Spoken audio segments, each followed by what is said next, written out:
सभी को नमस्कार। फिर से अपने चैनल बीएल क्लासेस में दिल खोल का स्वागत है। आज हम आपको जो बताने के लिए जा रहे हैं, ये नियामक ज्यामिति का सूत्र आपको समझा रहे हैं। क्या समझा रहे हैं? सूत्र समझा रहे हैं आपको, है ना। सबसे पहले होता है दूरी सूत्र। पहला चैप्टर में आपको मिलेगा दूरी सूत्र, है ना। तो दूरी सूत्र के लिए ए का नियामक x1/1, बी का नियामक तीन बिंदु तीन बराबर जो देते हैं उसमें दो के जगह तीन को दे दीजिएगा, समझिए नियामक लिखा जाएगा। क्या लिखा जाएगा? नियामक लिखा जाएगा। x2/2 तो AB की दूरी हो जाएगा x1 घटा x2 के होल स्क्वायर प्लस y1 घटा y2 के होल स्क्वायर। कहीं कहीं आपको मिलेगा x2 घटा x1, कहीं कहीं मिलेगा x1 घटा x2, कहीं कहीं मिलेगा x2 घटा x1 के होल स्क्वायर, y1 घटा y2 के होल स्क्वायर, कहीं कहीं मिलेगा y2 माइनस y1 के होल स्क्वायर। समझ गए? तीन बिंदु संरेख, तीन बिंदु ABC संरेख। जब क्वेश्चन में लिखा है कि तीनों बिंदु संरेख है ना, तो संरेख होने के लिए क्या है, यदि तीनों बिंदु ABC का दूरी जो है दूरी सूत्र से संरेख तभी होगा। तीनों बिंदु ABC जो है ABC तीनों बिंदु संरेख तभी होगा जब दो रेखाखंड का योग तीन गो में दो गो का योग तीसरा के बराबर हो, उसको संरेख कहेंगे। उसको की कहेंगे? संरेख कहेंगे, है ना। जैसे यहाँ पर देखिए ABC है, ABC देखिए तो AB बराबर BC किसके बराबर? AC के बराबर। यहाँ ACB है तो AC प्लस BC बराबर AB के। यहाँ पर BAC है तो AB प्लस AC बराबर BC। समझ गए? अब समांतर चतुर्भुज आ जाता है ना। एक सूत्र और इसमें होता है, मूल बिंदु से अगर दूरी पूछ दिया, मूल बिंदु से दूरी सूत्र, है ना। मूल बिंदु से दूरी सूत्र हो जाएगा। जैसे O मूल बिंदु है, एक बिंदु मान लिए P, हम क्या मान लिए?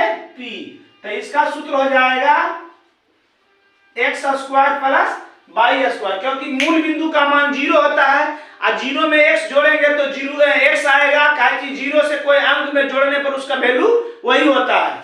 बात समझ गए? मूल बिंदु से सूत्र पूछे तो x के स्क्वायर प्लस y के square, root x square plus y square. दो बिंदु रहे तो उसके लिए बता दिए हैं। समांतर चतुर्भुज, समांतर चतुर्भुज का शीर्ष साबित करने के लिए सम्मुख भुजा बराबर होनी चाहिए। समांतर चतुर्भुज में समान कहेगा क्वेश्चन, क्या यह चतुर्भुज समांतर चतुर्भुज है? उसके लिए आपको क्या करना पड़ेगा? उसकी सम्मुख भुजा को बराबर करना है।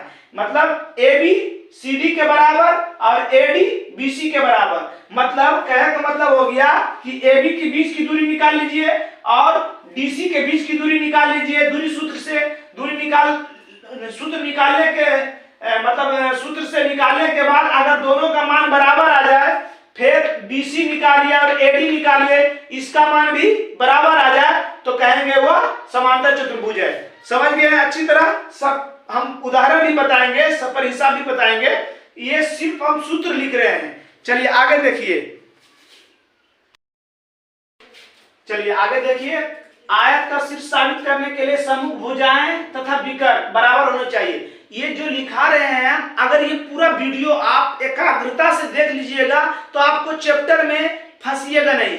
कोई भी हिसाब आप आराम से बना लीजिएगा, बशर्ते ये पूरा सूत्र आपको दिमाग में रहना चाहिए।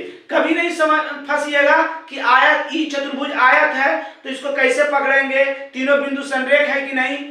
इसको पूरा वीडियो को आप बारीकी से देख लीजिए। पूरा चैप्टर में पूछने की जरूरत नहीं, बशर्ते जोड़ घटाव गुना भाग लघुत्तम महत्तम, भिन्न के जोड़ भिन्न के घटा भिन्न के गुना भिन्न के भागा वर्गमूल आना चाहिए आपको। बात समझ रहे हैं? देखिए आयत कोई भी चतुर्भुज का चारों शीर्ष दे देगा, बोलेगा कि कौन सा चतुर्भुज है, आयत है कि समचतुर्भुज है कि वर्ग है कि समांतर चतुर्भुज है। तो आयत को पकड़ने के लिए आपको उसकी सम्मुख भुजा बराबर होनी चाहिए तथा विकर्ण भी बराबर होनी चाहिए, है ना। सम्मुख भुजा बराबर और विकर्ण भी बराबर। हम तो यहाँ पर प्रत्येक को 90 डिग्री दर्शा दिए हैं, मगर मगर वहां दर्शाया हुआ नहीं रहेगा, वहां लिखा हुआ रहेगा, वहां लिखा हुआ रहेगा, है ना। तो ए बी बराबर डी सी, ए डी बराबर बी सी, या विकर्ण ए सी और बी डी बराबर होनी चाहिए। समचतुर्भुज कैसे पकड़ेंगे? तो समचतुर्भुज की साबित करने के लिए सम्मुख भुजा बराबर होनी चाहिए। जिस चतुर्भुज की चारों भुजा बराबर आ जाएगी, मतलब ए बी की बीच की दूरी निकालिएगा, बीच की दूरी x1 घटा x2 के होल स्क्वायर प्लस y1 घटा y2 के होल स्क्वायर, अंडर रूट में चारों निकाल लीजिए बीच की दूरी। अगर चारों बीच की दूरी बराबर आ गया, समझ जाइएगा समचतुर्भुज है। वर्ग का शीर्ष साबित करने के लिए सभी भुजा बराबर होनी चाहिए तथा चारों भुजा बराबर के साथ साथ विकर्ण भी बराबर होनी चाहिए। चारों भुजा के साथ साथ मतलब ए बी बराबर बी सी बराबर सी डी बराबर ए डी, अब विकर्ण ए सी और बी डी भी बराबर होनी चाहिए, तो वो वर्ग होगा। बात समझ में आ गई आपको? चलिए आगे देखिए, विभाजन सूत्र, सेक्शन फार्मूला, है ना। रेखाखंड को दो तरह से विभाजित किया जाता है, एक अंतः विभाजित होता है, एक बाह्यतः विभाजित होता है। एक अंतः विभाजित होता है, बाह्यतः विभाजित होता है। अंतः विभाजित और बाह्यतः विभाजित, पहले अंतः विभाजित समझा देते हैं। अंतः विभाजित इंटरनल सेक्शन, जब किसी रेखाखंड पर कोई बिंदु स्थित हो तो वह बिंदु उस रेखाखंड को अंतः विभाजित करती है। ए और बी एक रेखाखंड है, इसके अंदर P जो बिंदु है इस रेखाखंड को दो बराबर भाग में बांटती है। वो दो बराबर भाग का नाम क्या है? M और N। पहला भाग M और दूसरा भाग N। तो इसका अंतः विभाजन की हो जाएगा AP अनुपात PB बराबर M अनुपात N, है ना। अब बाह्यतः विभाजन, एक्स इंटरनल सेक्शन, जब कोई बिंदु किसी रेखाखंड को बढ़ाए हुए भाग, जहां तक रेखाखंड है उसके आगे बढ़ाए हुए भाग पर स्थित हो तो बिंदु उस रेखाखंड को बाह्यतः विभाजित करती है। जैसे ए बी रेखाखंड है ना, ए बी रेखाखंड है, इसके बढ़ाए हुए भाग क्या है? P। क्या है? P। तो पूरा AP और BP पूरा मान M और जो बढ़ाए हुए भाग है, पूरा जो बढ़ाए हुए भाग, पूरा भाग क्या है? M। ये है N, है ना। वही लिखे हैं AP बराबर BP, सॉरी अनुपात BP, AP अनुपात BP, पूरा भाग M और इसका मान N। तो बाह्यतः AP अनुपात BP बराबर हो जाएगा M अनुपात N। अब देखिए ये दोनों मतलब इसको सरिया दिए हैं, अंतः को सरिया दिए हैं। देखिए कैसे, यह रेखाखंड है, ए बी रेखाखंड है। अभी सूत्र को हम निकाल रहे हैं, सूत्र को समझाएं आपको, अब सूत्र निकाल रहे हैं। देखिए ए और बी एक रेखाखंड है, ए का निर्देशांक दिया हुआ है x1/1 और बी का निर्देशांक दिया हुआ है x2/2 और p का निर्देशांक निकालने के लिए कारण हम उसको मान लिए x और y। ए बी रेखाखंड को दो अनुपात में, दो भाग में बांटा, तो पहला भाग का नाम है m और दूसरा भाग का नाम है n।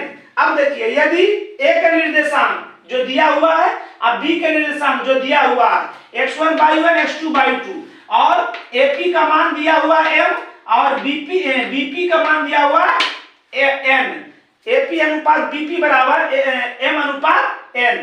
अंतः विभाजन बिंदु P का नियामक, है ना। जब P का नियामक निकलेगा, क्योंकि P के निर्देशांक दो माने हैं x और y, तो x का ये सूत्र हुआ, y का ये सूत्र हुआ। x बराबर क्या हो जाएगा? m x2। यहाँ पर ध्यान दीजिएगा, पहले m है मगर x2 लेना है ना। m x2 plus n/1, m के साथ 2 तो n के साथ 1 x1। m जबकि पहले आता है और n बाद में आता है, तो पहला वाला दूसरा के साथ, दूसरा वाला पहला के साथ। वही लिखे हैं m x2 n x1 बटा m + 1। y का मान निकाले हैं, x का मान निकला, ये y का मान निकाले हैं m/2, ये by2 है बाबू, by2 plus n/1 m plus n। ठीक, अब इसको हम दोनों के जोड़ दिए। अंतः विभाजन बिंदु P का नियामक xy, तो xy का मान क्या क्या ना, x का मान आया था m x2 plus N x1 बटा n प्लस 1। बाई का नियम क्या था, m/2 प्लस n/1 बटा m प्लस n। ये अंतः विभाजन का सूत्र है, इसको एकदम ध्यान से देखिएगा, याद रखिएगा। ठीक, अगला देखिए, चलिए आगे देखिए। मध्य बिंदु, दो रेखाखंड के मध्य, मतलब रेखाखंड के मध्य बिंदु, दो रेखाखंड के मध्य बिंदु। जितना सूत्र लिखा रहे हैं खाली सूत्र समझ ले जाइए, कहीं आपको मतलब पूरा चैप्टर में 1 से 2 हिसाब आप नाम मात्र के पूछिएगा, नहीं तो सब बना दीजिएगा, खाली सूत्र समझ ले जाइए। रेखाखंड, पहले बाह्यता विभाजन समझा देते हैं।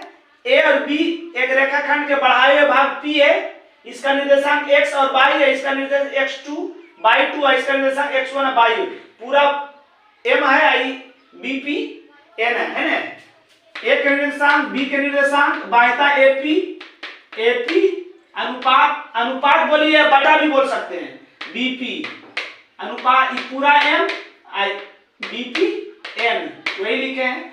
बाह्यता विभाजन बिंदु P के निर्देशांक क्या है, P के निर्देशांक x और y, ध्यान दीजिए।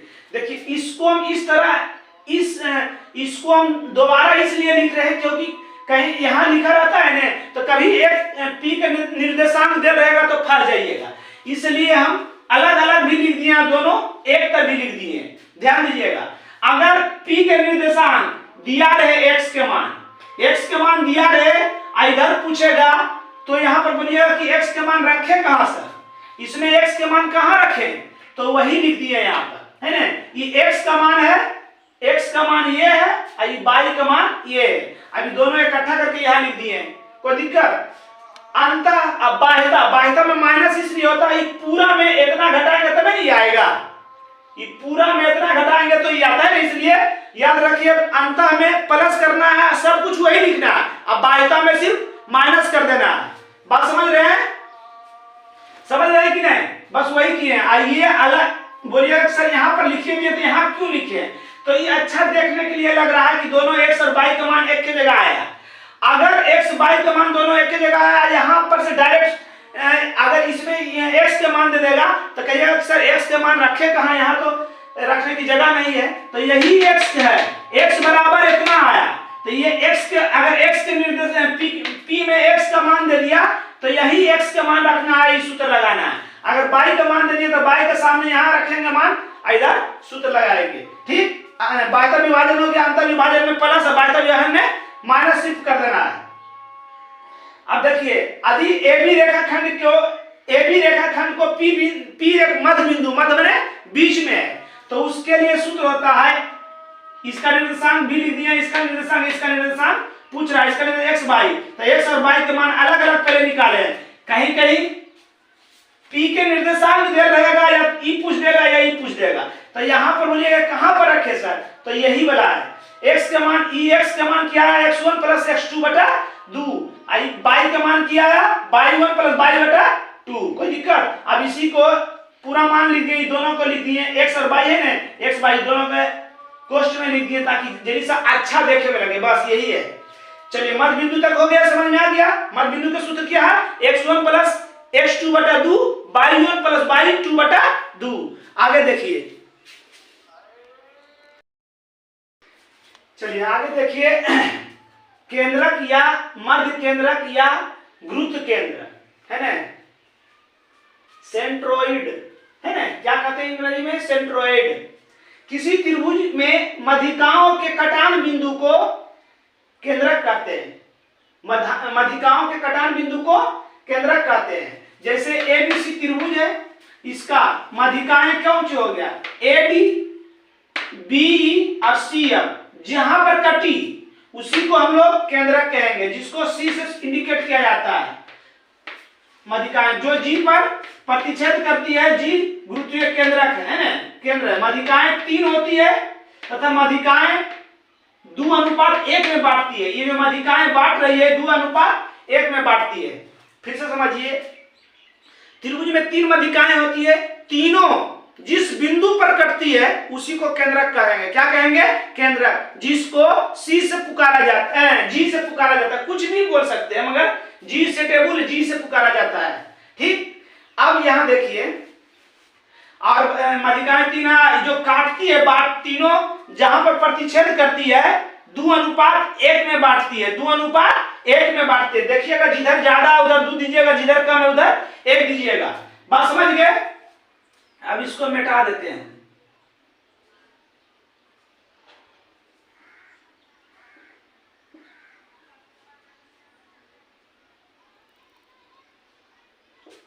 तीनों के निर्देशांक या जी के भी निर्देशांक दे दीजिए, x और y है ना।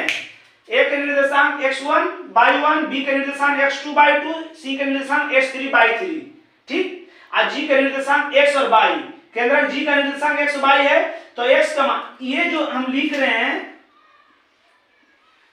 कहीं कहीं फंसिएगा ने, जब जी का y का मान दे देगा और y3 या y2 या y1 का मान पूछेगा तो इस सूत्र लगाइएगा, कहिएगा केंद्रक का सूत्र ये होता है, तो y का मान दीजिएगा, कहेगा सर y इसमें तो y तो है ही नहीं है, तो y1 y2 y3 है, इसलिए हम दोनों को अलग अलग लिख रहे हैं। इस पर बराबर जब लिख रहे हैं इसको, तो उसमें कोई राज की बात है, कोई महत्वपूर्ण बात है, समझ रहे हैं, कोई इंपॉर्टेंट चीज हम वो बता रहे हैं आपको, इसलिए इस पर हर अति में जो हम x y का मान अलग अलग निकाले हैं उस पर ध्यान दीजिएगा। बात समझ गए? इसलिए जी का निर्देशांक x1 plus x2 plus x3 बटा 3, 3 है तो 3 का कितनी y1 plus y2 plus y3 बटा 3। अगर जी का निर्देशांक x का जी में x के निर्देशांक पूछे, x के निर्देशांक दिया रहे, x के निर्देशांक पूछे तो x1 plus x2 plus x3 बटा 3, और y के निर्देशांक पूछे तो y1 plus y2 plus y3 बटा 3। बात समझ गए? चलिए आगे देखिए, चलिए देखिए, ये लास्ट त्रिभुज का क्षेत्रफल, एरिया ऑफ ट्रायंगल। त्रिभुज का क्षेत्रफल होता है 1/2 x1 into y2 minus y3 plus x2 into y3 minus y1 plus x3 into y1 minus y2।